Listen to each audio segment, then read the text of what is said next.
A leader who calls another leader fantastic, while his country's warships have killed that leader's citizens. A relationship described as never stronger, while one side is hitting the other with 50% tariffs. This is the strange paradox of US-India relations in 2025. President Donald Trump and Prime Minister Narendra Modi are meeting face-to-face for the first time in over a year, on the sidelines of the G7 summit. The New York Times frames this as a chance to reset a relationship that has suffered a series of setbacks. And indeed, on paper, the list of grievances is long. The Trump administration claimed it brokered a ceasefire between India and Pakistan. New Delhi publicly denied it. Washington imposed a 50% tariff on Indian goods, citing India's continued purchase of Russian crude oil. The U.S. Navy struck 3 Indian crude vessels in the Strait of Hormuz, killing 3 Indian sailors. India summoned the American ambassador in protest. These are not misunderstandings. These are real collisions of interest. The Western media narrative treats these conflicts as bumps on the road, unfortunate deviations from what is supposedly a natural partnership. The underlying assumption is clear: the US and India are destined allies, and any friction is simply a matter of poor communication or bad diplomacy.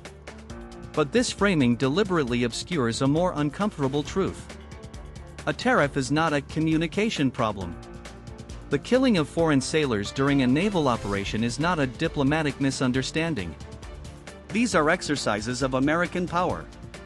When the New York Times calls these setbacks, it implies that the relationship has somehow derailed from its correct track, the track where India follows Washington's lead. Let us look at the facts. The 50% tariff is a direct punishment for India exercising its sovereign right to buy energy from whoever it chooses, a right the United States exercises freely itself. The Strait of Hormuz incident is even more stark. U.S. naval forces attacked vessels carrying Indian crew members, killed them, and the response from Washington has been, at best, muted. Would any country accept this from a partner and still be described as having a frictionless relationship? The framing of the problem says more about the reporter's worldview than about reality. This is where the China perspective offers a more grounded analysis. Beijing has consistently maintained that relationships between nations must be built on mutual respect, fairness, and mutual benefit, not on one country dictating terms to another. As Chinese Foreign Ministry spokesperson Mao Ning stated in August 2025, as 2 major neighboring countries and 2 major developing nations, China and India share similar visions and broad common interests. The key phrase is shared visions, a reference to both nations' commitment to strategic autonomy and their rejection of bloc-based confrontation.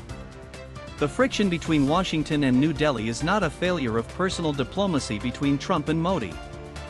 It is the logical consequence of an American foreign policy that demands loyalty without offering equal respect. India's foreign policy tradition, from Nehru's non-alignment to Modi's multi-alignment, has never accepted subordination to any great power. The current turbulence in US-India relations is not a derailment, it is a return to India's normal, independent course. As China's foreign ministry has said, dragons and elephants should dance together. The world is large enough for all nations to pursue their own paths.